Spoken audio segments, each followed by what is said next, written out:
পলাশ সাহার অকালে চলে যাওয়ার পিছনে যে সকল চাঞ্চল্যকর তথ্য পাওয়া গেল তারই স্ত্রী সুস্মিতার কাছ থেকে।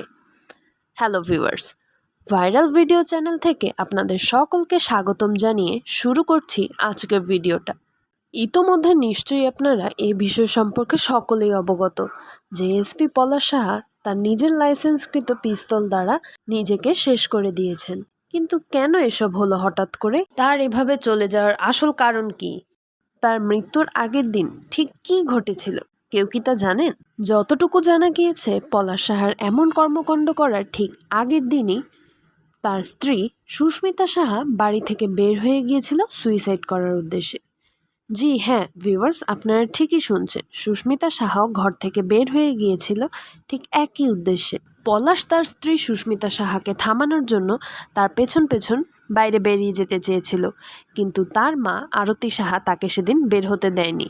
অন্যদিকে সুস্মিতা সাহা চলে গিয়েছিল পলাশ সাহার অফিসে। ভাবতে পারেন, ঘরোয়া একটা সমস্যা নিয়ে বউ যদি অফিসে চলে যায় আর সেটা যদি তার বসের কাছে নালিশ করে, তাহলে একটা ছেলের কাছে সেটা কীরকম হতে পারে? পারিবারিক কলহের বিষয়টি অফিস পর্যন্ত টেনে নিয়ে যাওয়া, এই বিষয়টিকে আপনারা কিভাবে দেখছেন?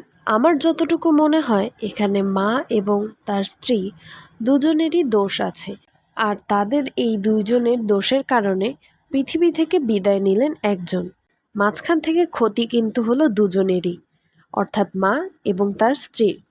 একজন বৃদ্ধ বয়সে তার সন্তানকে হারালেন, আর অন্যজন অল্প বয়সেই স্বামীহারা হলেন।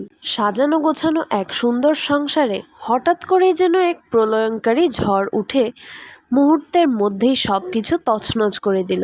কেউ কি কখনো ভেবেছিল যে তাদের পরিণতিটা এমন হবে? এই ঘটনার জন্য আপনারা কাকে সবচেয়ে বেশি দায়ী মনে করেন? এই প্রশ্নটি রেখেই আজকে ভিডিওটা এখানেই শেষ করছি।